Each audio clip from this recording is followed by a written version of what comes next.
ಹಾಸನದಲ್ಲಿ ಪರಿಹಾರ ಕೊಡದ ಕಚೇರಿಯನ್ನೇ ಜಪ್ತಿ ಮಾಡಲಾಗಿದೆ. ವಿಶೇಷ ಭೂ ಸ್ವಾಧೀನ ಅಧಿಕಾರ ಕಚೇರಿ ಜಪ್ತಿಗೆ ಆದೇಶವನ್ನ ನೀಡಲಾಗಿದೆ. ಮುಳುಗಡೆಯಾದ ಜಮೀನಿಗೆ ಪರಿಹಾರವನ್ನ ಕೊಡೋದಕ್ಕೆ ಕೇರ್ಲೆಸ್ ಅನ್ನ ಮಾಡಿದಂತಹ ಹಿನ್ನೆಲೆಯಲ್ಲಿ ಕಚೇರಿಯನ್ನೇ ಜಪ್ತಿ ಮಾಡಲಾಗ್ತಾ ಇದೆ. ವಿಶೇಷ ಭೂ ಸ್ವಾಧೀನ ಅಧಿಕಾರ ಕಚೇರಿ ಜಪ್ತಿಗೆ ಇದೀಗ ಮುಂದಾಗಲಾಗ್ತಾ ಇದೆ. ಪರಿಹಾರಕ್ಕಾಗಿ ಕಚೇರಿಗೆ ನಿರಂತರವಾಗಿ ಅಲೆದಾಡಿದ್ರು, ಯಾವುದೇ ಪ್ರಯೋಜನಗಳಾಗಿರಲಿಲ್ಲ. No use. ಕಳೆದ 15 ವರ್ಷಗಳಿಂದ ಕೋರ್ಟ್ ಮೊರೆ ಹೋಗಿದ್ದಂತಹ ಶಿವಶಂಕರಪ್ಪ ಯಗಚಿ ಕಾಲುವೆಗಾಗಿ 39 ಗುಂಟೆ ಜಮೀನನ್ನ ಕಳೆದುಕೊಂಡಿದ್ದಂತಹ ವ್ಯಕ್ತಿ ಪರಿಹಾರ ವಿಳಂಬ ಮಾಡಿದ್ದಕ್ಕೆ ಕೋರ್ಟ್ ತಕ್ಕ ಶಾಸ್ತಿಯನ್ನೇ ಮಾಡಿದೆ. ವಿಶೇಷ ಭೂ ಸ್ವಾಧೀನ ಅಧಿಕಾರಿ ಕಚೇರಿ ಜಪ್ತಿಯನ್ನ ಮಾಡೋದಕ್ಕೆ ಆದೇಶವನ್ನ ನೀಡಲಾಗಿದೆ. 1 ಕೋಟಿಗೂ ಹೆಚ್ಚು ಪರಿಹಾರ ಹಣ ಕೊಡದ ಆರೋಪದಲ್ಲಿ ಈ ಒಂದು ಜಪ್ತಿಯನ್ನ ಮಾಡಲಾಗಿದೆ.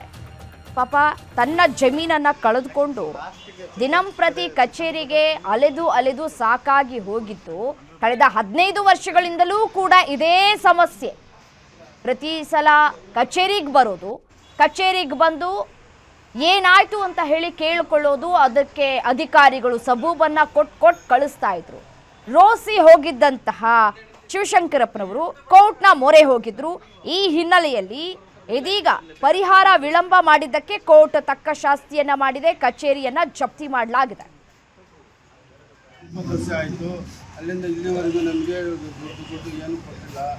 ನಾವು ಭಾಳ ತೊಂದರೆ ಇರ್ತೀವಿ, ಬಡವರು ನಾವು. ಹಾಗಾಗಿ ನಿಮ್ಮ ಹತ್ರ ನಾವು ಕೇಳ್ಕೊಳ್ಳೋಣ ಅಂತೇಳಿ ಬಂದಿದ್ದೀವಿ. ನಾವು ಹೋಗಿ 20 ವರ್ಷ ಆಯ್ತು.